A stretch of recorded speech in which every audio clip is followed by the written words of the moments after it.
দেখছেন কলকাতা টিভি, ভাস্বতী রয়েছে আপনাদের সঙ্গে। শুরু করছি আরো 5 মাসে 3বার হামলার ছক বড় চেয়ারম্যান সুশান্ত ঘোষের উপর। আগেও 2বার বিহার থেকে ভাড়া করে আনা হয়েছিল আততায়ীদের। জমি সংক্রান্ত বিবাদের জেরেই খুনের পরিকল্পনা বলে পুলিশ সূত্রে খবর। ধৃত গুলজারের বয়ান থেকে জানা যায় অক্টোবরে খুনের জন্য পরিকল্পনা করা হয়েছিল, তবে 2বারই এই পরিকল্পনা ভেস্তে যায় এমনই খবর পুলিশ সূত্রে। জমি সংক্রান্ত বিবাদের জেরেই খুনের পরিকল্পনা, এমনটাই খবর পাওয়া যাচ্ছে পুলিশ সূত্রে। ধৃত গুলজারের বয়ান থেকে আরো তথ্য জানা গিয়েছে, তবে অভিযুক্তের যে বয়ান গতকাল ছিল, যেখানে বলা হয়েছিল সুশান্ত ঘোষকে শুধুমাত্র ভয় দেখানোর জন্যই গুলি চালানোর, তার দিকে তাক করে গুলি চালায় দুষ্কৃতীরা। তবে গুলি চালানো শুধুমাত্র ভয় নয়, খুনের জন্যই পরিকল্পনা করা হয়েছিল, এমনটাই পুলিশ সূত্রে জানা যাচ্ছে। রিয়া মাঝি আমাদের প্রতিনিধি রয়েছেন ফোন লাইনে। রিয়া, গুলজারের বয়ানের ভিত্তিতে আর কি তথ্য উঠে এলো পুলিশের হাতে? 5 মাসে 3বার খুনের বলে এমনটাই কিন্তু পুলিশ সূত্রে জানা যাচ্ছে। কারণ এই গুলজার যে পুলিশকে বয়ান দিয়েছে, সেখানে কিন্তু একাধিক চাঞ্চল্যকর তথ্য পাওয়া যাচ্ছে, যেখানে বলা হচ্ছে যে 5 মাসের মধ্যে 3বার তাকে মারার চেষ্টা করা হয়েছে, খুনের ছক কষা হয়েছে, এবং শুধুমাত্র যে তাকে ভয় দেখানোর জন্য সেদিনকে গিয়েছিল যুবরাজ সিং, এমনটা কিন্তু নয়। তাকে মারার জন্যই পাঠানো হয়েছিল, বা গুলজার তাকে মারার জন্য পাঠিয়েছে, এমনটাই গুলজার কিন্তু স্বীকার করেছে পুলিশি জেরায়। এবং পাশাপাশি জানিয়ে রাখবো যে জুলাই এবং অক্টোবর এই 2টি মাসেও কিন্তু যেটা দেখা গিয়েছে যে সেই গুলজার বলে ওই ব্যক্তি, সে কিন্তু বিহার থেকে ভাড়া করেছিল লোক এবং তাকে মারারই ছক কষেছিল, কিন্তু সেই প্ল্যান এক্সিকিউট করতে পারেনি, এবং সেই কারণের জন্যই কিন্তু তৃতীয়বার প্ল্যান, এবং সেই তৃতীয়বারের প্ল্যানও কিন্তু কার্যত ভেস্তে গিয়েছে গুলজারের। এবং যেটা বলা হচ্ছে বা গুলজার যেটা পুলিশ জানাচ্ছে যে তাকে এই যে এতবার খুনের চেষ্টা, কারণ হচ্ছে একটাই, যে জমি সংক্রান্ত মামলা, এবং সেই কারণের জন্যই কিন্তু তাকে খুন করতে চাইছিল গুলজার। ধন্যবাদ জানাবো। রিয়া মাঝি আমাদের প্রতিনিধি ছিলেন ফোন লাইনে। আপনাদের জানাবো, ধৃত গুলজারের বয়ান থেকে আরো নতুন তথ্য উঠে এসেছে পুলিশের হাতে। শুধুমাত্র ভয় দেখানোর জন্য নয়, তাকে খুনের পরিকল্পনাই করা হয়েছিল। এর আগেও তাকে বহুবার খুনের পরিকল্পনা করা হয়, তবে 2বার খুনের পরিকল্পনা করলেও ভেস্তে যায় তা। 2বারই পরিকল্পনা ভেস্তে গিয়েছে। তবে বিহার থেকে এর আগেও তাকে খুন করবার জন্য, কসবার তৃণমূল কাউন্সিলর সুশান্ত ঘোষকে খুন করবার জন্য এর আগে 3বার বিহার থেকে দুষ্কৃতী আনা হয়েছিল।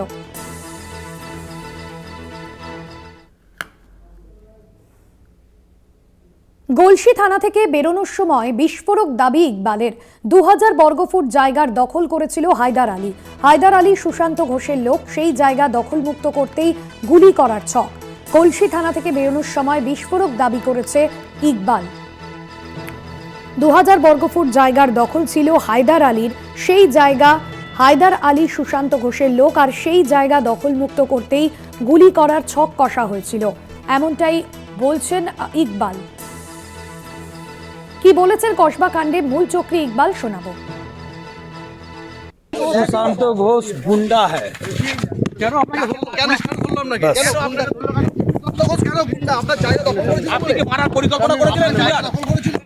जगह दखल करे, मेरा जगह है, जगह दखल किया है तो मारा है।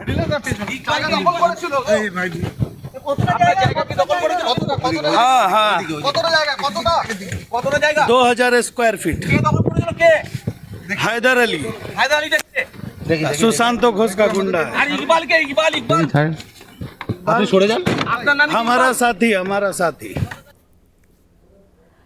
আপনাদের জানাবো, 2000 বর্গফুট জায়গার দখল করেছিল হায়দার আলী, এমনটাই জানাচ্ছেন তিনি। এবং হায়দার আলী সুশান্ত ঘোষের লোক, এমনটাই জানিয়েছে কসবা কাণ্ডে মূল চক্রী ইকবাল। গতকালই তাকে গ্রেফতার করা হয়েছিল এবং তারপর তাকে জিজ্ঞাসাবাদ জেরায় আরও তথ্য সামনে আসছে। মূলত জমি সংক্রান্ত যে ঘটনা, সেই জমি সংক্রান্ত বচসা থেকেই কিন্তু তাকে পরিকল্পনা করে খুন করার ছক কষেছিল দুষ্কৃতীরা, এবং 2000 বর্গফুট জায়গার দখল করেছিল হায়দার আলী। এই হায়দার আলী সুশান্ত ঘোষের লোক, এমনটাই এখনো পর্যন্ত খবর পাওয়া যাচ্ছে।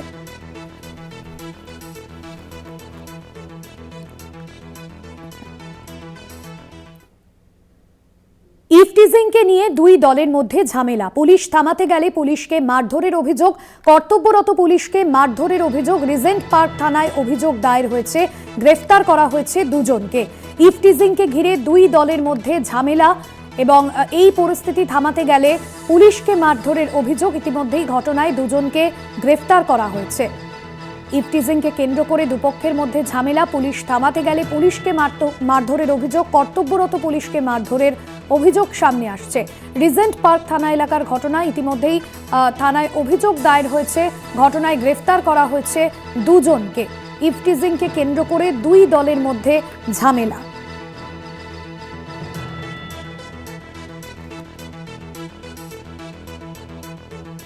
পুলিশ থামাতে গেলে পুলিশকে মারধরের অভিযোগ সামনে আসছে।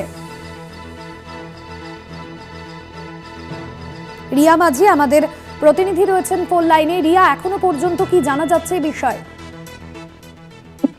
রিজেন্ট পার্ক থানা এলাকায় গতকাল রাতে সেখানে তিনজন যুবক তারা ইফটিজিং করে কোনো মহিলাকে, এবং তারপরে সেখানকার স্থানীয় বাসিন্দারা এই তিনজনের মধ্যে দুজন যুবককে ধরে ফেলে এবং তাকে মারধর করে। সেই সময় ওই যে রাউন্ডে থাকা যে পুলিশ সে ঘটনাস্থলে পৌঁছায় তিনি, এবং পৌঁছে তার যখন বাধা দিতে যায় বা সেই যুবক দুজনকে যখন নিজেদের কাস্টাডিতে নিতে চায়, তখনই কিন্তু ঝামেলার মধ্যে জড়িয়ে পড়ে সাধারণ মানুষ।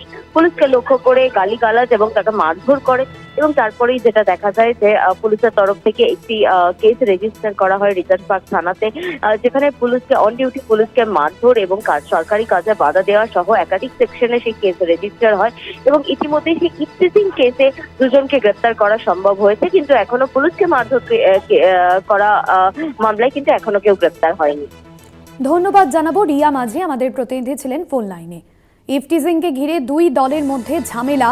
এখনো পর্যন্ত এই ঘটনায় দুজনকে গ্রেফতার করা হয়েছে। পুলিশ থামাতে গেলে পুলিশকে মারধরের অভিযোগ।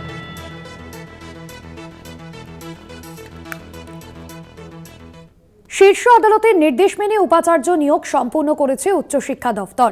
রাজ্যের 36টি বিশ্ববিদ্যালয়ের মধ্যে 34টি বিশ্ববিদ্যালয়ে নিয়োগ সম্পূর্ণ হয়েছে। এখনো পর্যন্ত দুটি বিশ্ববিদ্যালয়ে যোগ্য প্রার্থী নেই। শুভঙ্কর মণ্ডল আমাদের প্রতিনিধি রয়েছেন ফোন লাইনে। শুভঙ্কর, উচ্চশিক্ষা দফতর কি জানাচ্ছে, কি বিজ্ঞপ্তি এই বিষয়ে? দেখো, তোমায় জানিয়ে রাখি, রাজ্যপাল তথা আচার্যের সঙ্গে উচ্চশিক্ষা দপ্তরের যে সংঘাত উপাচার্য নিয়োগ নিয়ে, সেটি কিন্তু শীর্ষ আদালত পর্যন্ত গড়িয়েছে এবং বিগত বেশ কয়েক বছর ধরে সেই মামলা চলেছে। এবং সেখানে শীর্ষ আদালত রাজ্যকে মূলত বা বলা যেতে পারে উচ্চশিক্ষা দপ্তরকে উপাচার্য নিয়োগের যে দায়িত্ব সেটি দিয়েছিল। এবং মূলত যেহেতু আচার্য তথা রাজ্যপাল তিনি শিক্ষা জগতের বাইরের ব্যক্তিদের নিয়ে উপাচার্য পদে বসাচ্ছিলেন, কোথাও দেখা গিয়েছিল রিটায়ার্ড IPS, কোথাও দেখা যাচ্ছিল অবসরপ্রাপ্ত বিচারপতি, তারা এসে উপাচার্য পদে বসছেন, যেটি শিক্ষার সঙ্গে খাপ খায় না বলে বলা হচ্ছিল। এবং এই কারণে শীর্ষ আদালতের তরফ থেকে রাজ্যকে দায়িত্ব দেওয়া হয় যে তারা যেন উপাচার্য নিয়োগ প্রক্রিয়া সম্পন্ন করে, এবং সেটি এই মুহূর্তে উচ্চশিক্ষা দপ্তর তারা করছিল। এবং তোমায় জানিয়ে রাখি যে রাজ্যের যে 36টি বিশ্ববিদ্যালয়, সেই 36টি বিশ্ববিদ্যালয়ের মধ্যে 34টি বিশ্ববিদ্যালয়ে স্থায়ী উপাচার্য পদের নিয়োগ প্রক্রিয়া ইতিমধ্যেই সম্পন্ন হয়েছে। দুটি বিশ্ববিদ্যালয় করা যায়নি, একটি রবীন্দ্রভারতী বিশ্ববিদ্যালয়, একটি রাজ্য স্বাস্থ্য বিজ্ঞান বিশ্ববিদ্যালয়।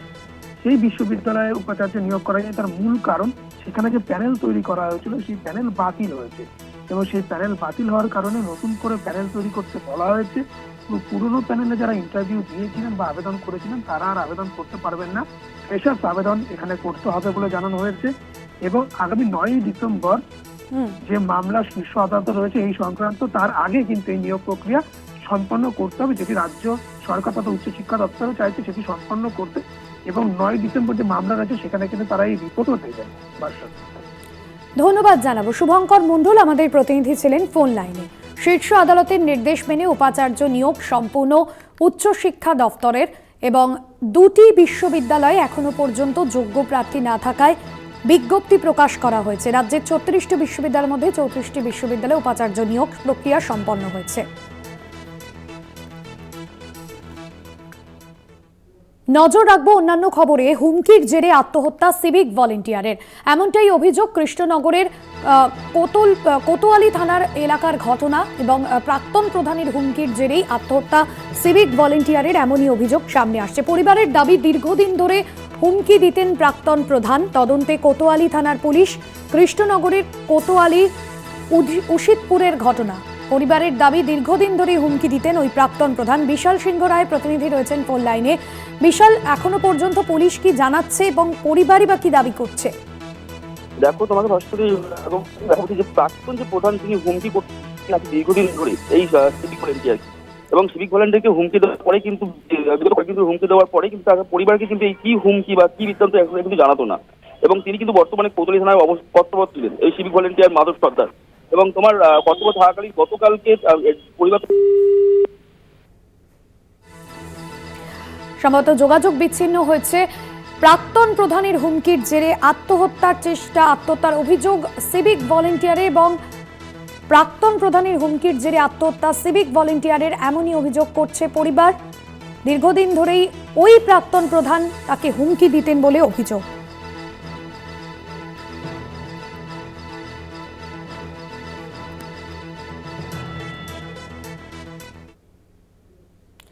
তিনতলা বাড়ি থাকা সত্ত্বেও আবাসের তালিকায় নাম। তমলুকের ব্যবসায়ী অভিজিৎ মণ্ডলের নাম আবাসের তালিকায়। সুপার চেকিংয়ে ব্যবসায়ীর নাম দেখে নাম কেটে দেন জেলা শাসক। বাড়ির প্রয়োজন নেই, তৃণমূলকে বদনাম করার জন্য নাম সরায়নি, এমনটাই দাবি জেলা শাসকের। তমলুকের ব্যবসায়ী অভিজিৎ মণ্ডলের নাম আবাস তালিকায়। সৌম্যজিৎ চট্টোপাধ্যায় আমাদের প্রতিনিধি রয়েছেন ফোন লাইনে। সৌম্যজিৎ, যার তিনতলা বাড়ি তার নাম আবাস তালিকায়, ঠিক কিভাবে হলো এই বিষয়, কি জানা যাচ্ছে? দেখো, যেটা জানা যাচ্ছে যে 2018 সালে আবাসের যে সার্ভে হয় সেই সার্ভেতে অভিজিৎ বাবুর নাম আবাস তালিকায় যুক্ত হয়। অভিজিৎ বাবুর পরিবারের যেটা দাবি যে 2018 সালে তাদের অর্থনৈতিক অবস্থা খুবই খারাপ ছিল, তাই জন্যই কিন্তু তারা আবাস যোজনার জন্য অ্যাপ্লাই করেছিলেন। এবং সেই মতো 2024 অর্থাৎ 6 বছর কেটে গেছে। এই 6 বছর পরে কিন্তু আবাসের লিস্টে নাম এসছে। শুধু আবাসের লিস্টে নাম নয়, প্রায়োরিটি লিস্টে নাম ছিল, অর্থাৎ টাকা ছাড়া হলে ডাইরেক্ট তার অ্যাকাউন্টে কিন্তু টাকাটা ঢুকতো।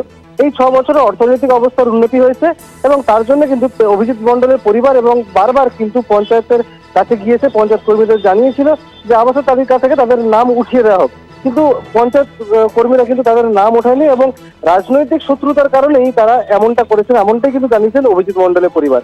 ভাষ্যদিদি। ধন্যবাদ সৌম্যজিৎ।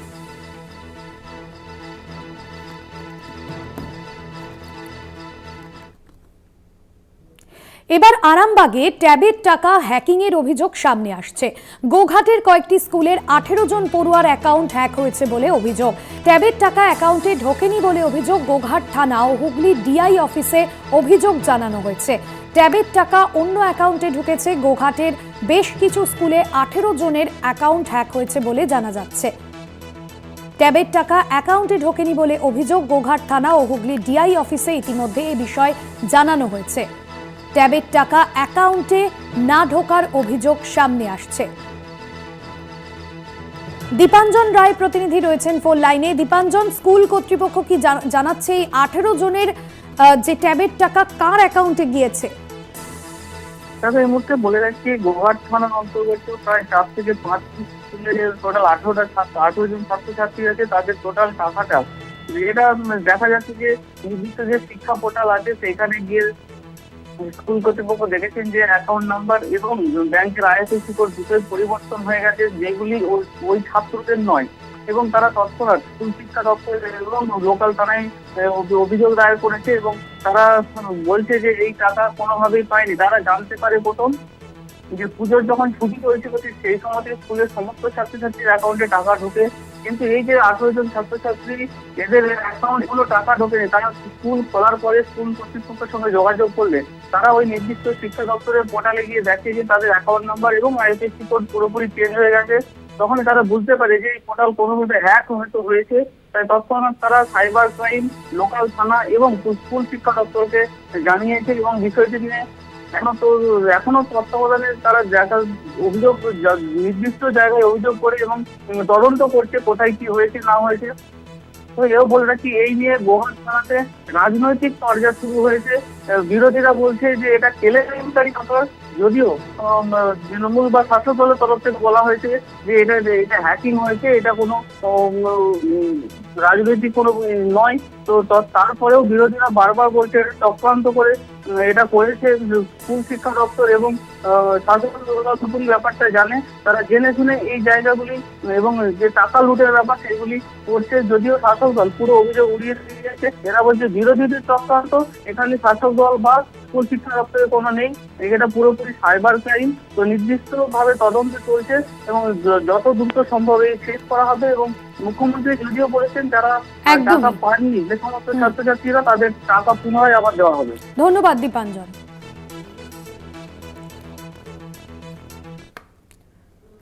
পাশাপাশি মুর্শিদাবাদের সাগরপাড়ায় সীতানগর স্কুলের 4 জনের ট্যাবের টাকা নিয়ে গন্ডগোল। ব্যাংক অ্যাকাউন্টে ট্যাবের টাকা ঢোকেনি, থানার দ্বারস্থ হয়েছেন স্কুলের প্রধান শিক্ষক। শিক্ষা দপ্তরের উচ্চপদস্থ আধিকারিকদেরও জানানো হয়েছে। রাকিবুল ইসলাম প্রতিনিধি রয়েছেন ফোন লাইনে। রাকিবুল, কি জানা যাচ্ছে? গত কয়েকদিন ধরেই কিন্তু এই ট্যাব কেলেঙ্কারির ঘটনা কিন্তু সংবাদ মাধ্যমে দেখছে এলাকার মানুষজন। ফলে কার্যত ওই প্রতিটি স্কুলের শিক্ষক শিক্ষিকা থেকে ছাত্রছাত্রী তারা নিজেরাও তাদের যে অ্যাকাউন্ট বই সেই অ্যাকাউন্ট বই কিন্তু চেক করতে থাকলে দেখা যাচ্ছে যে মুর্শিদাবাদের সাগরপাড়া সীতানগর হাই স্কুলের কয়েকজন পড়ুয়া অর্থাৎ 4 জন পড়ুয়ার ট্যাবের টাকা এই যে ট্যাব কেলেঙ্কারি তাতেই কিন্তু উধাও হয়েছে এমনটাই তারা মনে করছে। এবং সেই ঘটনায় কিন্তু তারা থানার দ্বারস্থ হয়েছে, অর্থাৎ শিক্ষক শিক্ষিকা এবং ছাত্রছাত্রী তারা কিন্তু থানার দ্বারস্থ হয়েছে এবং বিষয়টাকে থানা জানিয়েছে। তাদের অভিযোগ যে এই যে ট্যাব কেলেঙ্কারি, সেই ট্যাব কেলেঙ্কারির জেলায় কিন্তু এর আগেও 15 জনের নাম উঠে আসছিল, তাদের টাকাও কিন্তু এই ট্যাব কেলেঙ্কারিতে উধাও হয়েছে। কার্যত সেই কারণেই কিন্তু তারা তাদের বই অ্যাকাউন্ট চেক করতে যায়, তারপরেই দেখে যে সেখানে এই স্কুল অর্থাৎ সীতানগর স্কুলের 4 জন পড়ুয়ার কিন্তু টাকা উধাও হয়েছে এবং টাকা ঢোকেইনি। আর এতেই কিন্তু বিশৃঙ্খলা তৈরি হওয়ার আগেই শিক্ষক তাদেরকে নিয়ে থানার দ্বারস্থ হয়েছেন এবং থানায় বিষয়টা জানিয়েছেন। তাছাড়াও কিন্তু শিক্ষা দপ্তরের যে উচ্চ পদস্থ আধিকারিক তাদেরকেও কিন্তু বিষয়টা জানিয়েছেন। অন্যদিকে দেখুন, ট্যাব কেলেঙ্কারিতে গ্রেপ্তারের পাশাপাশি রাজ্য রাজনীতি তোলপাড়, অন্যদিকে সাধারণ মানুষের কিন্তু একাধিক প্রশ্ন রাজ্য সরকারের বিরুদ্ধেই। তাদের বক্তব্য এই যে ট্যাব নথিভুক্ত করা হয়, ট্যাবের জন্য নাম নথিভুক্ত করা হয়, সেগুলো কিন্তু সরকারি আধিকারিকরাই নাম নথিভুক্ত করে এবং একাধিক প্রমাণপত্র দেখার পরেই কিন্তু নাম নথিভুক্ত করে।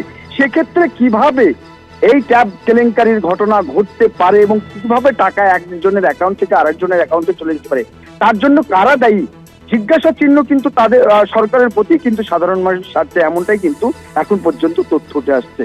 আচ্ছাতি, ধন্যবাদ রাকিবুল।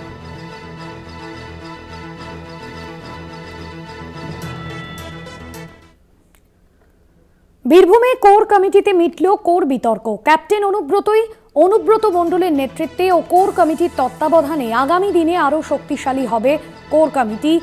আগামী দিনে আরও তৃণমূলের যে সংগঠন বীরভূম জেলায় তা শক্তিশালী হবে। মনা বীরবংশী রয়েছেন ফোন লাইনে। মনা, গতকালের যে বৈঠক সেদিকে কিন্তু নজর ছিল রাজনৈতিক মহলের এবং বৈঠক শেষে অনুব্রত মণ্ডল কাজল শেখের যে দ্বন্দ্ব তা বিতর্ক সেই বিষয়ে মিটল। একেবারে তাই। দেখো, যে জল্পনা ছিল মূলত যে কোর কমিটির বৈঠকে ঠিক কি হতে চলেছে সেটাই কিন্তু জোর জল্পনা ছিল এবং জেলা রাজনৈতিক মহল কিন্তু তাকিয়েছিল যে কি হতে পারে। খুব স্বাভাবিকভাবেই দেখো, গতকালকের কোর কমিটির যে বৈঠক সেই বৈঠক ইতিবাচক এবং ইঙ্গিতপূর্ণ কিন্তু হয়েছে, এমনটাই আমরা সূত্র মারফত জানতে পারছি। শুধু তাই নয়, গতকালকার যে কোর কমিটির বৈঠক সেই কোর কমিটির বৈঠক কিন্তু একেবারেই বলা যেতে পারে যে জেলা তৃণমূল সভাপতি অনুব্রত মণ্ডল তিনি বৈঠকের মূল মধ্যমণি ছিলেন এবং তার পরামর্শই মূলত সামগ্রিক বিষয় নিয়েই কিন্তু বিভিন্ন রকম ধরনের আলোচনা উঠে আসে। যে যেখানে যারা দায়িত্ব আছেন সেখানে দায়িত্ব থাকবেন, কিন্তু বীরভূমের যে রাস বা বীরভূমের যে জেলা সংগঠন অর্থাৎ বীরভূমের তৃণমূলের যে ক্যাপ্টেন, সে ক্যাপ্টেন হচ্ছে অনুব্রত মণ্ডল। অর্থাৎ অনুব্রত মণ্ডলের অধিনায়কত্বেই কিন্তু আগামী দিনে বীরভূমের জেলা যে সংগঠন তৃণমূলের সেই সংগঠন চলবে। এবং বিশেষ করে বলা যেতে পারে যে কাজল এবং অনুব্রতর মধ্যে যে একটা দ্বৈরথ যে পরিবেশ উঠে এসেছিল সেটা গতকালকে মুখোমুখি হয়েছেন এবং তারা পরিষ্কারভাবে জানিয়েছেন যে কেউ কারো বিরোধিতা নয়, একেবারে একসাথে কাঁধে কাঁধ মিলিয়ে সকলেই চলবেন। কাজলও কিন্তু বলেছেন যে অনুব্রত মণ্ডল তার অভিভাবক এবং অনুব্রত মণ্ডল তার রাজনৈতিক গুরু, তার হাত ধরেই কিন্তু তিনি এসেছেন রাজনীতিতে। খুব স্বাভাবিকভাবেই অনুব্রতর পরামর্শে গোটা বীরভূম জেলার তৃণমূল এগিয়ে নিয়ে যাবে আগামী দিনে, কারণ 26-এর সামনে নির্বাচন, সেই নির্বাচনের আগে আরো কিভাবে দলকে মজবুত এবং শক্তিশালী করা যায় সেই বিষয়গুলো নিয়েও আলোচনা হয়েছে। এবং অবশ্যই বলা যেতে পারে যে আরো একটি গুরুত্বপূর্ণ সিদ্ধান্ত হয়েছে যে কোর কমিটির বৈঠক নিয়ে মূলত প্রশ্ন উঠেছিল আগে যে বৈঠক হচ্ছে না, খুব স্বাভাবিকভাবেই গতকালকে এটাও জানিয়ে দেওয়া হয়েছে যে আগামী 15ই ডিসেম্বর রামপুরহাটে দ্বিতীয়বারের জন্য, মানে এর পরের যে বৈঠক কোর কমিটির, সেই বৈঠক বা আসর কিন্তু রামপুরহাটে বসতে চলেছে। সব মিলিয়ে এক কথায় বলা যেতে পারে যে কোর কমিটির কনভেনার তার যে বক্তব্য, আকার ইঙ্গিত, বডি ল্যাঙ্গুয়েজ, তাতে উঠে এলো যে অনুব্রতই ক্যাপ্টেনশিপে আগামী দিনে বীরভূমের তৃণমূল কিন্তু এগিয়ে যাবে, সেই চিত্রই কিন্তু মূলত উঠে এলো, সেটা বলা যেতে পারে। ধন্যবাদ জানাবো। মনা বীরবংশী ছিলেন ফোন লাইনে। গতকালের বৈঠকের পর জেলা পরিষদের সদস্যরা এবং জেলা পরিষদের সভাধিপতি কাজল শেখ কি জানাচ্ছেন শোনাব।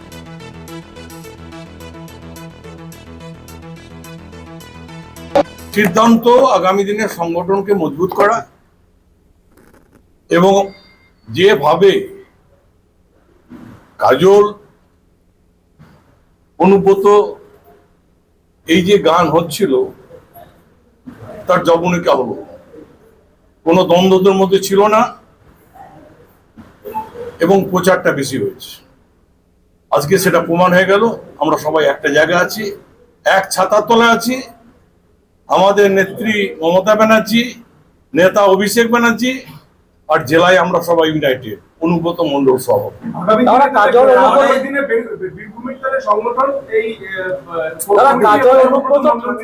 অনুব্রত মন্ডলকে নিয়ে আমরা সবাই একসাথে লড়াই করব এবং জেলাকে আরো মজবুত করব।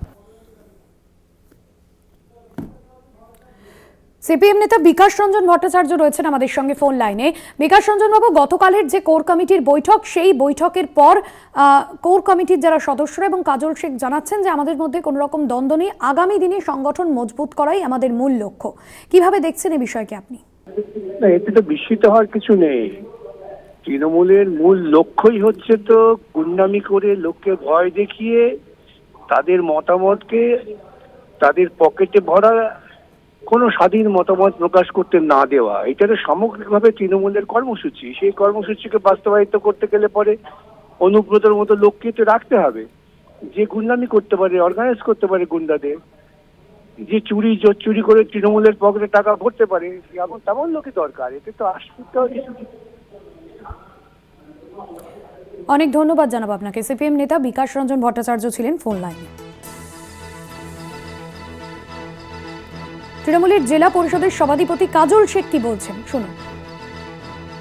আজকে সিদ্ধান্ত এটাই হলো, আগামী দিনে বীরভূম জেলা পরিচালনা করবে কোর কমিটি। কোর কমিটির দ্বারাই বীরভূম জেলা পরিচালিত হবে। কোর কমিটির আহ্বায়ক বিকাশ রায়চৌধুরী, তিনি আহ্বায়ক হিসাবে থাকবেন। প্রত্যেক মাসে একটা করে কোর কমিটি মিটিং ডাকা হবে। 15ই ডিসেম্বর আমাদের রামপুরহাটে দলীয় কার্যালয়ে কোর কমিটি মিটিং হবে বেলা 3টের সময়। আহ্বায়ক হিসেবে বিকাশ রায়চৌধুরী তিনি থাকবেন। তার পরবর্তী মিটিং হবে আমাদের সিউড়িতে। মাসে একটা করে কোর কমিটি মিটিং এবং 2 মাস অন্তর একটা করে জেলা কমিটি মিটিং, এবং প্রত্যেকটি মিটিংয়ের আহ্বায়ক হিসেবে বিকাশ রায়চৌধুরী, তার তত্ত্বাবধানে প্রত্যেকটি মিটিং হবে। আমাদের অভিভাবক কেষ্টমণ্ডল তিনিও প্রত্যেকটি কোর কমিটি মিটিং। অন্যদিকে এই কোর কমিটির বৈঠককে কটাক্ষ করছেন বিরোধীরা। বীরভূম বিজেপির জেলা সভাপতি ধ্রুব সাহা কি জানাচ্ছেন শুনুন। এখন এতদিন পর্যন্ত তৃণমূল কংগ্রেসের উপর নেতৃত্ব অর্থাৎ এই পিসি ভাইপোরা একটা পাইপে করে বীরভূম থেকে দুধের শর্ট থেকে বাদ করে দুধটা টানতো। এখন 2টো লাইন করেছে, 2টো লাইনকে টানলে, 2টো মুখে টানলে বেশি পাওয়া যাবে, সেই জন্য সব লাগিয়ে রেখেছে। বীরভূমের মানুষ সব বুঝে, আমরা বীরভূমের মানুষ, সমস্ত মানুষ আজকে বুঝতে পারছে যে তৃণমূল মানে তোলাবাজ, তৃণমূল মানে কাটমানিখোর, আর এই কাটমানিখোরদের এই দ্বন্দ্ব সব নাটক। এই নাটক আগামী দিনে বিধানসভা নির্বাচন 2026-এ তার জবনিকার পতন ঘটবে। বসিরহাটের হারোয়ায় ভবঘুরে মহিলাকে বেধড়ক মারধরের অভিযোগ। সিসিটিভি ফুটেজ দেখে গ্রেফতার অভিযুক্ত। কানের দুল জোর করে নিয়ে নেওয়ার প্রতিবাদ করায় মারধরের অভিযোগ। ঘটনার তদন্তে শুরু করেছে হারোয়া থানার পুলিশ। সিসিটিভি ফুটেজ দেখে গ্রেফতার করা হয়েছে অভিযুক্তকে। দেখছেন সেই সিসিটিভি ফুটেজ, যেখানে ওই ভবঘুরে মহিলাকে মাটিতে ফেলে মারধর করা হয় এবং তার কানের দুল ছিনিয়ে নেওয়ার অভিযোগ এবং তার প্রতিবাদ করতে গিয়ে মারধর করা হচ্ছে। যদিও এই ভিডিওর সত্যতা যাচাই করেনি কলকাতা টিভি। দেখছেন ঘটনার মুহূর্তের সেই সিসিটিভি ফুটেজ দেখে গ্রেফতার করা হচ্ছে অভিযুক্তকে। সঞ্জিত চক্রবর্তী রয়েছেন ফোন লাইনে। সঞ্জিত, ঠিক কি কারণে এই ঘটনা ঘটলো, কি জানা যাচ্ছে? দেখো, অমানবিক দৃশ্যের সাক্ষী থাকলো হারোয়াবাসী। যে ঘটনাটা ঘটেছে, হারোয়ার যে পীর গোড়া তাদের ওখানে এক ভব ঘুরে সে ঘুরছিল, সেই সময় এক যুবক মিলন শেখ নামে এই যুবক, তার কিন্তু মোবাইল রুল ছিনতাই করে পাচ্ছিল। সেই প্রতিবাদ করায় তাকে রীতিমতো টেনে হিসে বেদরক ওই ভবঘুরেতে মারে ওই মহিলাকে, এবং তাকে রীতিমতো কিন্তু টানতে টানতে একটা ঘরের বারান্দায় নিয়ে যায়। সেই ছবি কিন্তু সিসিটিভি ফুটেজ প্রকাশ্যে আসতে কিন্তু নড়ে চড়ে বসেছে প্রশাসন। ওই ফুটেজ দেখে ইতিমধ্যে ঘটনার 6 ঘন্টার মধ্যে অভিযুক্ত মিলনকে গ্রেপ্তার করেছে হারোয়া থানার পুলিশ। এখন ওই যে দাবি, ওই বিশেষ করে ওই মহিলার দাবি, নিগৃহীত মহিলার দাবি, তাকে পরিকল্পনা করে কানের দুল নিয়ে চলে যাচ্ছিল ওই যুবক, তিনি প্রতিবাদ করায় তাকে বেধড়ক মারধর করা হয়েছে। এবং এই নিয়ে হত্যা রয়েছে পীরগড়িয়াহাট কমিটির সদস্যরা। তারা বলেছে যে ঘটনা ঘটিয়েছে ওই যুবককে দৃষ্টান্তমূলক শাস্তির দাবি জানিয়েছে। পাশাপাশি এই ঘটনা যাতে পুনরায় না ঘটে তার জন্য তারা প্রশাসনের কাছে দ্বারস্থ হয়ে কঠিনতম। একদমই ধন্যবাদ জানাবো। সঞ্জিত ছিলেন আমাদের সঙ্গে প্রতিনিধি ফোন লাইনে। দার্জিলিং এর পর্যটকদের জন্য সুখবর, শুরু শিলিগুড়ি দার্জিলিং টয় ট্রেন পরিষেবা। সকাল 10টায় শিলিগুড়ি থেকে ছাড়বে টয় ট্রেন এবং টয় ট্রেনের ভাড়া মাথা পিছু 1500 টাকা করে। শুরু শিলিগুড়ি দার্জিলিং টয় ট্রেন পরিষেবা। টয় ট্রেনের ভাড়া মাথা পিছু 1500 টাকা করে। সকাল 10টায় শিলিগুড়ি থেকে টয় ট্রেন ছাড়বে। শিলিগুড়ি দার্জিলিং টয় ট্রেন পরিষেবা দার্জিলিং এর পর্যটকদের জন্য সুখবর।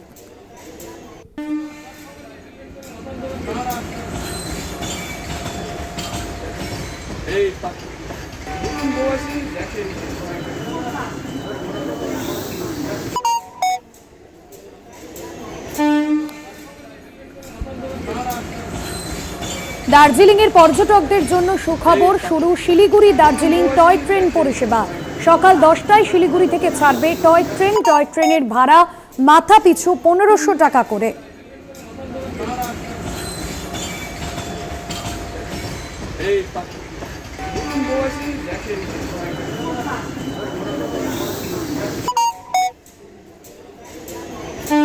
রিনা কুমার আমাদের প্রতিনিধি রয়েছেন ফোন লাইনে। রিনা, টয় ট্রেনের যে সময়সূচি তা কি পরিবর্তিত হয়েছে, কি জানা যাচ্ছে? ভাস্বতী, দেখো যে বর্ষাকালে কিন্তু প্রত্যেক বছরই দেখা যায় যে পাহাড়ে একাধিক জায়গায় ধস নামার ফলে কিন্তু টয় ট্রেনের যে লাইন তা ক্ষতিগ্রস্ত হওয়ার ফলে প্রত্যেক বছরই সেই সময়ের থেকে কিন্তু বেশ কিছুটা সময় যে টয় ট্রেন পরিষেবা দার্জিলিং পর্যন্ত তা কিন্তু বন্ধ থাকে। তবে ফের পুনরায় একবার আজ থেকেই কিন্তু যে টয় ট্রেন পরিষেবা নিউ জলপাইগুড়ি স্টেশন থেকে দার্জিলিং অবধি তা কিন্তু শুরু হয়েছে। তবে এখনো অবধি কিন্তু সময়ের পরিবর্তন কিছুটা তেমন হয়নি। আগে যে সময়ে চলাচল করতো ট্রেন ঠিক সেই সময় চলছে, এবং এতদিন পর টয় ট্রেনের যে পরিষেবা তা চালু হওয়ায় কিন্তু যে পর্যটকেরা তারাও কিন্তু অত্যন্ত খুশি। কারণ এই টয় ট্রেন যাত্রা করতে কিন্তু প্রতি বছর বহু পর্যটকরা এখানে হাজির হন, এবং তারা যে পাহাড়ের গা দিয়ে যে আঁকা বাঁকা পথ দিয়ে টয় ট্রেন চলে সেই যাত্রা ফের একবার উপভোগ করতে পেরে কিন্তু তারাও খুশি। পাশাপাশি রেল কর্তৃপক্ষের পক্ষ থেকে জানানো হয়েছে যে এবছর যেহেতু বর্ষার পরিমাণ অনেকটা বেশি ছিল এবং ক্ষয়ক্ষতিও অনেকটা বেশি হয়েছিল, ফলে এবছর টয় ট্রেনের যে পরিষেবা চালু করতে ধন্যবাদ জানাবো তোমায়। রিনা কুমার ছিলেন ফোন লাইনে। আরো অন্যান্য খবর নিয়ে ফিরছে একটা বিরতির পর, সঙ্গে থাকুন। 3 তলা বাড়ি থাকা সত্ত্বেও আবাসের তালিকায় নাম, তমলুকের ব্যবসায়ী অভিজিৎ মণ্ডলের নাম আবাসের তালিকায়। সুপার চেকিং এ ব্যবসায়ীর নাম দেখে নাম কেটে দেন জেলা শাসক।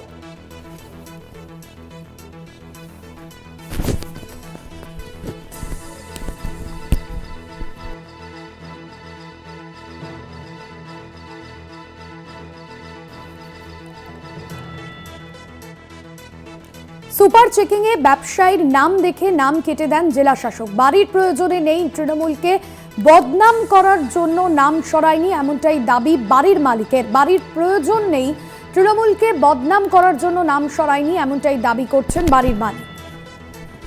সৌম্যজিৎ চট্টোপাধ্যায় রয়েছেন ফোন লাইনে।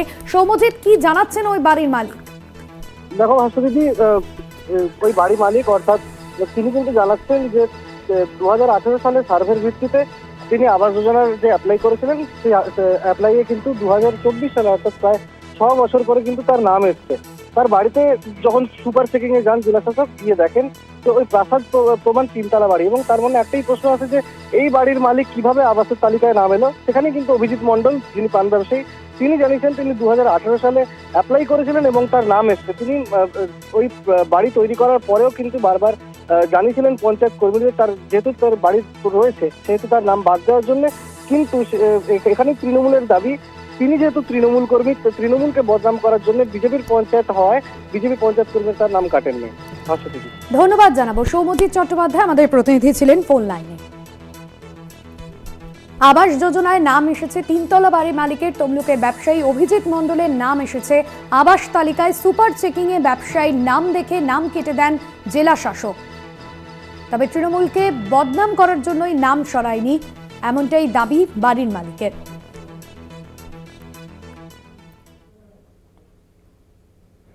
শান্তিপুরের এক যুবকের দেহ উদ্ধার। কৃষ্ণনগরের পরিত্যক্ত বাগানে রাস দেখতে যাওয়ার নাম করে ডেকে নিয়ে গিয়ে যুবককে খুনের অভিযোগ মৃত যুবকের বন্ধুর বিরুদ্ধে। আমবাগান থেকে যুবকের দেহ উদ্ধার করেছে কোতোয়ালি থানার পুলিশ।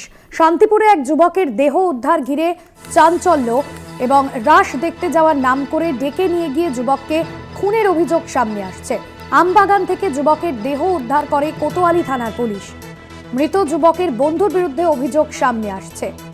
যুবককে খুনের অভিযোগ, রাস দেখতে যাওয়ার নাম করে বাড়ি থেকে ডেকে নিয়ে গিয়ে যুবককে খুনের অভিযোগ মৃত যুবকের বন্ধুর বিরুদ্ধে এই অভিযোগ সামনে আসছে। আমবাগান থেকে যুবকের দেহ উদ্ধার করেছে কোতোয়ালি থানার পুলিশ। রূপম রায় আমাদের প্রতিনিধি রয়েছেন ফোন লাইনে। রূপম, ঠিক কি অভিযোগ? হ্যাঁ দেখো, যে অভিযোগটা করা হচ্ছে যে এই যে রাস দেখার নাম করে এই যুবককে, অর্থাৎ শান্তিপুরের যে যুবক রয়েছে তাকে ডেকে নিয়ে যাওয়া হয়েছিল এবং তারপরে এক বন্ধু তাকে বারবার ফোন করে এবং সে যখন যেতে চায় না তবুও তাকে বারবার, এবং তাকে বলা হয় যে সে রাস দেখতে গেছে এবং পরিবারকেও সেরকমই জানানো হয়েছিল যে রাস দেখতে গেছে। কিন্তু ঘটনার সূত্রপাত এখান থেকেই হয় এবং তারপরে যেটা জানা যায় যে এই যে শান্তিপুর পৌরসভার 11 নম্বর ওয়ার্ডের যে ঋত্বিক মুন্সি, তাকে তার বন্ধুরা হঠাৎ সকালবেলায় জানায় যে তার বন্ধুর অবস্থা খারাপ, অর্থাৎ ঋত্বিকের অবস্থা খারাপ। সে কৃষ্ণনগর কোতোয়ালি থানার অন্তর্গত যে শক্তিনগর জেলা হাসপাতাল সেখানে ভর্তি রয়েছে এবং পরবর্তীতে তার পরিবারকে জানানো হয় সেখানে গিয়ে যেন তাকে নিয়ে আসা হয় বা দেখতে যাওয়া হয়। কিন্তু পরিবারের পক্ষ থেকে যখন খোঁজ খবর নেওয়া হয় তখন জানতে পারেন তাদের ছেলে মারা গেছে। তবে পরিবারের সাফ অভিযোগ তাকে ডেকে নিয়ে গেছে সৌরভ নামে একটি ছেলে, এবং এই সৌরভ নামের ছেলেটি তাকে হয়তো খুন করেছে বা হত্যা করেছে। তবে পুলিশ এখন পর্যন্ত তদন্ত নেমেছে। কৃষ্ণনগর কোতোয়ালি থানা পুলিশ এবং শান্তিপুর থানার পুলিশ রীতিমতো দুই পুলিশ আধিকারিক দুই থানার তদন্ত করে দেখছে। তবে এখনো পর্যন্ত ময়নাতদন্ত হয়নি। ময়নাতদন্তের পরই মৃত্যুর আসল কারণ জানা যাবে। তবে পরিবারের তরফ থেকে পুরোপুরি এই সৌরভের নামে অভিযোগ করা হচ্ছে, কিন্তু ঘটনার পর থেকে সৌরভ নামের এই যুবক কিন্তু এখনো পর্যন্ত পলাতক। তার খোঁজেও তল্লাশি শুরু করেছে পুলিশ। ধন্যবাদ রূপম। রূপম রায় আমাদের প্রতিনিধি ছিলেন ফোন লাইনে।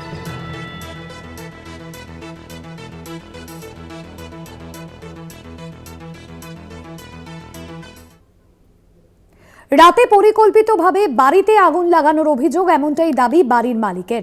পশ্চিম মেদিনীপুরের বাসুদেবপুরের ঘটনা। দমকলের একটি ইঞ্জিন এসে আগুন নিয়ন্ত্রণে আনে। ঘটনায় এলাকায় চাঞ্চল্য ছড়িয়েছে।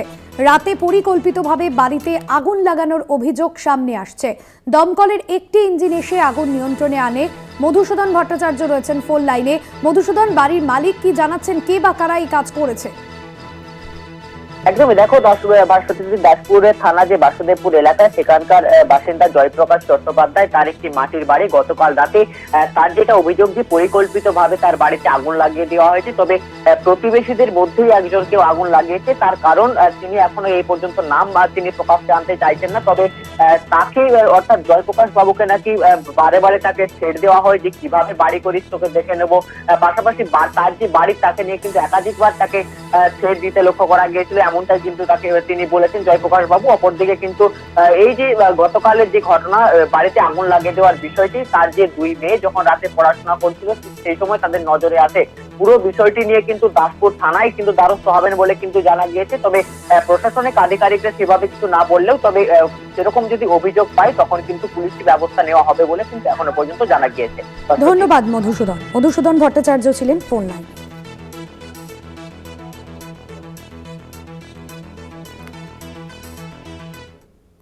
পুকুর ভরাট করে নার্সিংহোম তৈরির অভিযোগ তমলুকের 11 নম্বর ওয়ার্ডের বাসিন্দাদের। স্থানীয় 20টি পরিবার ওই পুকুরের জল ব্যবহার করে। পুকুর সংস্কারের কাজ চলছে এমনটাই দাবি করলেন তৃণমূল কাউন্সিলর। পুকুর সংস্কারের কাজ চলছে, তবে পুকুরের জল ব্যবহার করে স্থানীয় বাসিন্দারা। 20টি পরিবার ওই পুকুরের জল ব্যবহার করে। তমলুকের 11 নম্বর ওয়ার্ডের ঘটনা। পুকুর ভরাট করে নার্সিংহোম তৈরির অভিযোগ। এলাকার প্রশাসনের বিরুদ্ধেই অভিযোগ সামনে আসছে, যদিও তৃণমূল কাউন্সিলর বলছেন পুকুর সংস্কারের কাজ চলছে। তমলুকের 11 নম্বর ওয়ার্ডের ঘটনা। সৌম্যজিৎ চট্টোপাধ্যায় রয়েছেন প্রতিনিধি ফোন লাইনে। সৌম্যজিৎ, স্থানীয় তৃণমূল কাউন্সিলর তিনি কি বলছেন, বাসিন্দারা কি অভিযোগ করছেন? দেখো ভাস্বতী, তমলুকের 11 নম্বর ওয়ার্ডের স্থানীয় বাসিন্দারা যেটা অভিযোগ করছেন, সেখানের যে পুকুর ছিল দীর্ঘ কয়েক দশক ধরে প্রায় 20টি পরিবার ওই পুকুরের জল ব্যবহার করতেন এবং সেই পুকুরটি কিনে নেয় নতুন একজন, এবং তিনি কিন্তু পুকুর ভরাট করে নার্সিংহোম করবেন এমনটাই অভিযোগ করছেন স্থানীয় বাসিন্দারা। যিনি কাউন্সিলর তিনি কিন্তু অভিযোগ করছেন, শুধু তার অভিযোগ না, যিনি পুকুর ভরাট করছেন তারও অভিযোগ যে তিনি পুকুর ভরাট করছেন না, পুকুর সংস্কারের কাজ চলছে। যদিও শাসক দলেরই একাংশের দাবি যে এই তমলুকের বিভিন্ন জায়গায় যত্রতত্র বিভিন্ন জায়গায় নার্সিংহোম গজিয়ে উঠছে এবং তা শাসক দলেরই একাংশের মদতে হচ্ছে, এবং ওই পুকুরটিও বুঝিয়ে নার্সিংহোম তৈরি হবে এমনটাই কিন্তু শাসক দলেরই একাংশ অভিযোগ করেছে। ধন্যবাদ তোমার।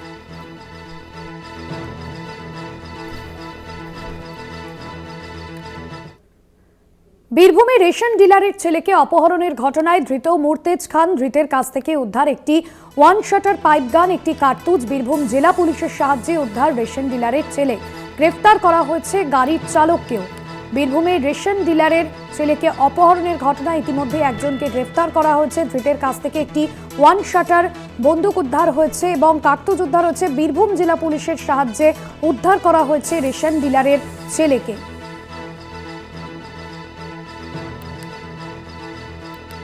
একটি কার্তুজ উদ্ধার হয়েছে। বীরভূম জেলা পুলিশের সাহায্যে উদ্ধার করা হয়েছে রেশন ডিলারের ছেলেকে। ইতিমধ্যেই গাড়ির চালককেও গ্রেফতার করেছে পুলিশ।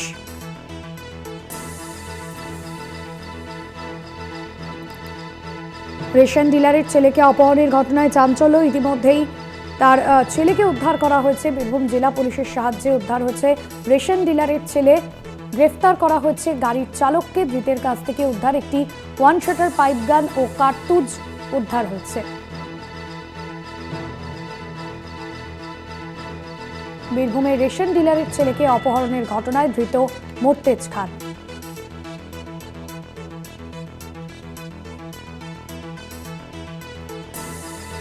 বীরভূম জেলা পুলিশের সাহায্যে উদ্ধার করা হয়েছে রেশন ডিলারের ছেলেকে।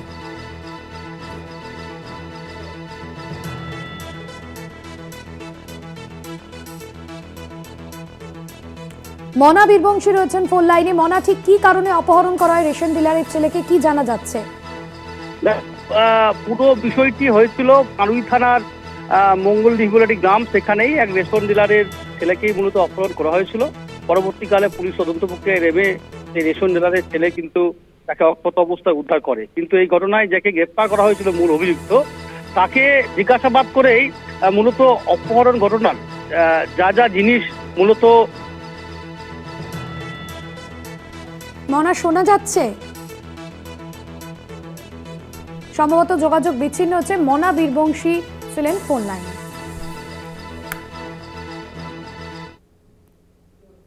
ফের অশান্ত মণিপুর। মুখ্যমন্ত্রী বীরেন সিং এর সামনে উন্মত্ত জনতার জমায়েত। পরিস্থিতি নিয়ন্ত্রণে আনতে গুলি ও কাঁদানে গ্যাস ছোড়ে পুলিশ। আরও 2 মন্ত্রী 3 বিধায়কের বাড়িতে হামলা। ইম্ফলে জারি কারফিউ। 7টি জেলায় বন্ধ ইন্টারনেট পরিষেবা। আবারও অশান্ত মণিপুর। মুখ্যমন্ত্রীর বাড়িতে হামলার চেষ্টা। 7টি জেলায় এখনো পর্যন্ত ইন্টারনেট পরিষেবা বন্ধ রয়েছে এবং ইম্ফলে জারি কারফিউ। 2 মন্ত্রী ও 3 বিধায়কের বাড়িতেও হামলা।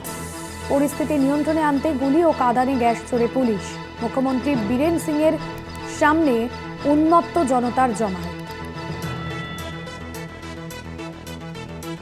জয়ন্ত চৌধুরী আমাদের প্রতিনিধি রয়েছেন ফোন লাইনে। জয়ন্তদা, এখনো পর্যন্ত কি পরিস্থিতি হাতের বাইরে, কি জানা যাচ্ছে? এখনো পর্যন্ত যা পরিস্থিতি বোঝা যাচ্ছে, খুব স্বাভাবিকভাবেই শুধু আগুন জ্বলছে বলবো না, মানে পরিস্থিতি নিয়ন্ত্রণ করার মতন অবস্থায় রাজ্য সরকার নেই এবং কেন্দ্রীয় সরকার, এখানে কিছু মনে রাখতে হবে, এটা ডবল ইঞ্জিন সরকার, অর্থাৎ রাজ্য এবং কেন্দ্র দুজনেরই এই দায়িত্ব ছিল, সেই দায়িত্ব তারা এখনো পর্যন্ত কোনোভাবে পালন করতে পারছে না। দিনের পর দিন এই উপেক্ষা করে এসছে। প্রায় গত বছরের মে মাস থেকে টানা এখানে এই জাতি দাঙ্গা চলছে। মেইতেই গোষ্ঠীর সঙ্গে কুকি এবং অন্যান্য জনজাতি গোষ্ঠী, এই যে রক্তক্ষয়ী দাঙ্গা, এর জন্য হস্তক্ষেপ যেভাবে করা দরকার কেন্দ্র সরকার করেনি। প্রধানমন্ত্রী একবারের জন্য সেখানে যায়নি, তিনি যাননি বলেই একটা জটিলতা তৈরি হয়েছে। সাধারণ মানুষের মনে কোনো আস্থা নেই এই সরকারের ওপর, তারই প্রতিফলন ঘটেছে গতকাল সরাসরি মুখ্যমন্ত্রীর বাড়ির সামনে যে হামলা এবং বিক্ষোভ দেখা দিয়েছে। কারণ প্রসঙ্গত মনে করিয়ে দিই যে মুখ্যমন্ত্রী তিনি মেইতেই গোষ্ঠীর নেতা ছিলেন।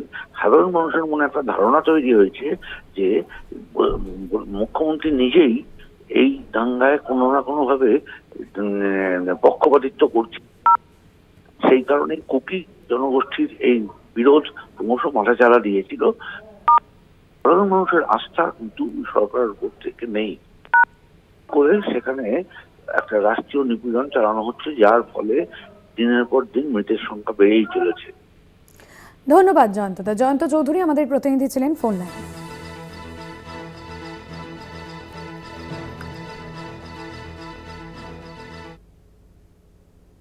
আরব সাগর তীরে মহারণ, মহারাষ্ট্রে বিধানসভা দখলে ঝাঁপিয়েছে দুই মহাশক্তি।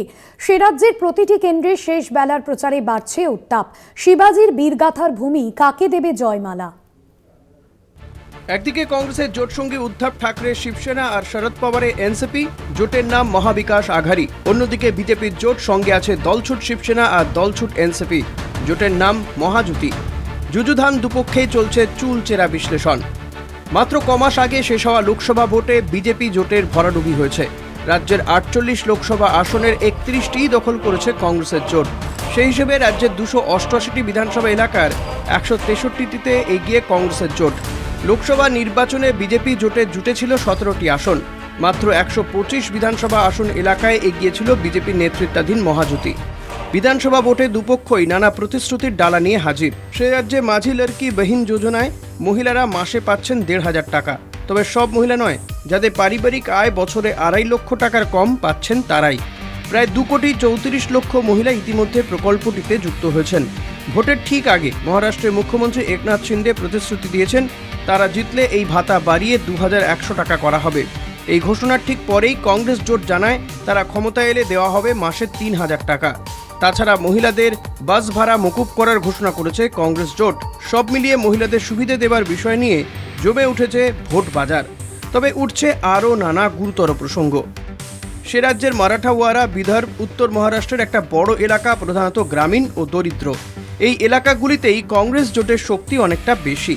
অন্যদিকে মুম্বাই, থানে, কোঙ্কন বা পশ্চিম মহারাষ্ট্রের শহরাঞ্চল বেশি, মানুষও তুলনায় সচ্ছল। একই রাজ্যের মধ্যে বাস করছে এহেন দুই রাজ্য। এই বিভেদের কথাই বারবার সামনে আনছে কংগ্রেস জোট। তবে মারাঠা বনাম ওবিসি হয়ে উঠতে পারে এবারের ভোটের সবথেকে বড় চ্যালেঞ্জ। রাজ্যে মারাঠাদের চাকরি ও শিক্ষায় সংরক্ষণের দাবি উঠেছে। এদের বড় অংশের ভোট মহাবিকাশ আঘাড়ি পেতে পারে বলে মনে করা হচ্ছে। তবে সমস্যাও রয়েছে। সদ্য অনুষ্ঠিত হরিয়ানা ভোটে কংগ্রেস বেশি নির্ভর করেছিল জাট ভোটের ওপর। বিজেপি সুকৌশলে হরিয়ানাবাসীর অন্য অংশকে বোঝায় কংগ্রেস জিতলে সব ক্ষমতা জাঠেদের হাতে চলে যাবে। এতেই জেতা দান হেরে যায় কংগ্রেস। হরিয়ানায় সরকার গড়ে বিজেপি। সেই একই চালে মহারাষ্ট্রও মাত করতে চাইছে মহাজুতি জোট। তারা বোঝাচ্ছে কংগ্রেস জোট জিতলে সব ক্ষমতা পেয়ে যাবে মারাঠারা। আর এই মন্ত্রে ওবিসি ভোট পেতে চাইছে হিন্দুত্ববাদী শিবির। মহারাষ্ট্রে জনসংখ্যার প্রায় 80% হিন্দু এবং 12% মুসলিম। বৌদ্ধ প্রায় 6%, রয়েছে জৈন, খ্রিস্টান, শিখ, পার্সি, ইহুদি সম্প্রদায়ের মানুষেরা। রাজ্যটিতে মারাঠারাই সংখ্যায় সব থেকে বেশি, প্রায় 33%। তপশিলি জাতি 13%, আদিবাসী 7%।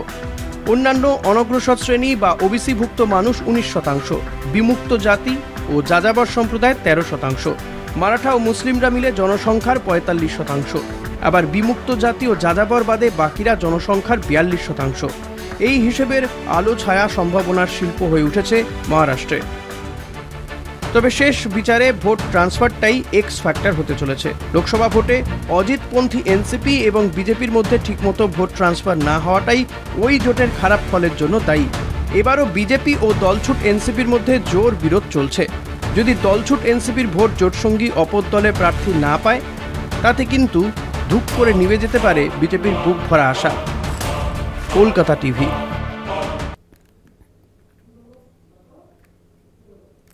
রাহুল গান্ধীর সংরক্ষণ প্রতিশ্রুতি কি তাহলে ফ্যাক্টর হয়ে উঠল মহারাষ্ট্র নির্বাচনে? ক্রমশ চওড়া মহাজোটী জোটের ফাটল, মুখের হাসি চওড়া হচ্ছে আঘাড়ি শিবিরের। आजकल क्या है, रिजर्वेशन में 50% का कैप लगा रखा है। अब 73% आबादी है तो 50% लिमिट क्यों है?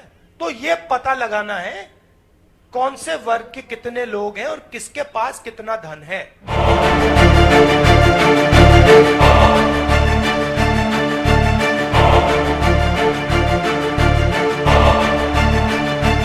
জাত গণনা বা জাত সুমারি, রাহুল গান্ধীর এই সংরক্ষণ প্রতিশ্রুতি কি মহারাষ্ট্র নির্বাচনের ফ্যাক্টর হয়ে উঠল?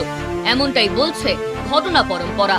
ওবিসি ও মারাঠা গরিষ্ঠ মহারাষ্ট্রেও 50% সংরক্ষণের ঊর্ধ্বসীমা তুলে দেওয়ার মন্তব্যে মিশ্র প্রতিক্রিয়া তৈরি হয় রাজ্য জুড়ে। রাহুলের প্রতিশ্রুতির পাল্টা যোগী আদিত্যনাথ হুমকি, বাটেঙ্গে তো কাটেঙ্গে। প্রধানমন্ত্রী মোদীও বলেন এ খেয়ে তো সেফ হে। তবে যোগী কিংবা স্বয়ং প্রধানমন্ত্রীর মন্তব্যের বিরোধিতা করে বসেন জোটের অন্যতম শরিক অজিত পাওয়ার। এ খেয়ে তো সেফ হে, এই কথা মানি না। পাওয়ারের মন্তব্যে বোমা ফাটে মহাজোটী শিবিরে। অজিত পাওয়ারকে সরাসরি আক্রমণের পথে হাঁটেন দেবেন্দ্র ফডনবিস। উনি সেকুলার ফ্রন্টে ছিলেন, তাই স্বভাব বদলাতে সময় লাগবে। এই পরিস্থিতিতে ঘৃতাহুতি নবাব প্রচারে পাওয়ার সংযোগ। মালিকের হয়ে সশরীরে পথে প্রচারে নেমে পড়েন অজিত। জোটের অমতেই নবাব মালিক ও নবাব কন্যা সনা মালিককে টিকিট দিয়ে দেন দলছুট এনসিপি প্রধান। এরপরই তুমুল উত্তেজনা তৈরি হয় জোটে। সংশ্লিষ্ট মহলের মতে লোকসভা ভোটে মহাজোটের ফল খারাপ হওয়ার নেপথ্যে এনসিপির ভোট জোটে ট্রান্সফার না হওয়া, যার জেরে 48 লোকসভার মহারাষ্ট্রে আঘাড়ি 31টি আসন পেলেও মাত্র 17তেই আটকে যায় মহাজোটী। এই পরিস্থিতিতে দাঁড়িয়ে জোটের পালে হাওয়া টানতে পারে একমাত্র শরিকদের সুসম্পর্ক, যেটা মেরামতের সময় বা সুযোগ আর কোনোটাই অবশিষ্ট নেই। ফাটল এভাবে চওড়া হতে থাকলে মহাজোটী বধ খুব কঠিন হবে না আঘাড়ি শিবিরের। কলকাতা টিভি। দার্জিলিংয়ে পর্যটকদের জন্য সুখবর, শুরু হচ্ছে শিলিগুড়ি দার্জিলিং টয় ট্রেন পরিষেবা। সকাল 10টায় শিলিগুড়ি থেকে টয় ট্রেন ছাড়বে। টয় ট্রেনের ভাড়া মাথাপিছু 1500 টাকা। দার্জিলিংয়ের পর্যটকদের জন্য ভালো খবর, সকাল 10টায় শিলিগুড়ি থেকে টয় ট্রেন ছাড়বে এবং টয় ট্রেনের ভাড়া মাথাপিছু 1500 টাকা।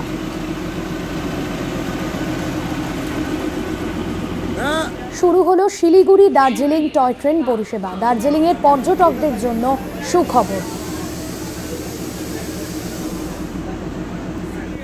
শুরু হলো দার্জিলিং টয় ট্রেন পরিষেবা। সকাল 10টা থেকে এই পরিষেবা পাবেন পর্যটকরা। শিলিগুড়ি থেকে এই টয় ট্রেন ছাড়বে, যার মাথাপিছু ভাড়া 1500 টাকা করে।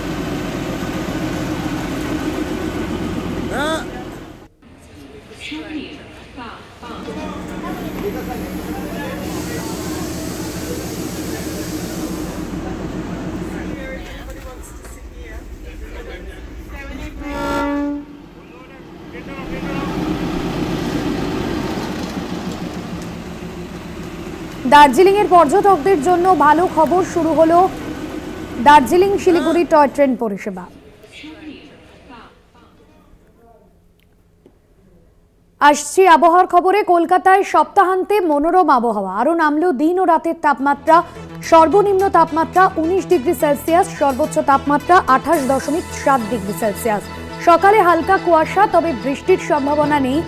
দক্ষিণবঙ্গের সব জেলাতেই শীতের আমেজ, আরও 2 থেকে 3 ডিগ্রি তাপমাত্রা কমার সম্ভাবনা, তবে এখনো জাঁকিয়ে শীতের সম্ভাবনা নেই। উত্তরবঙ্গে ঘন কুয়াশার সতর্কতা। সর্বনিম্ন তাপমাত্রা 19 ডিগ্রি সেলসিয়াস। বৃষ্টির কোন রকম সম্ভাবনা এখনো পর্যন্ত নেই, তবে দক্ষিণবঙ্গের বেশ কিছু জেলায় শীতের আমেজ উপভোগ করবেন দক্ষিণবঙ্গবাসী। উত্তরবঙ্গে ঘন কুয়াশার সতর্কতা হাওয়া অফিসে। এখনই জাঁকিয়ে শীত পড়ার সম্ভাবনা নেই, এমনটাই জানাচ্ছে আলিপুর আবহাওয়া দপ্তর। দক্ষিণবঙ্গের সব জেলাতেই শীতের আমেজ।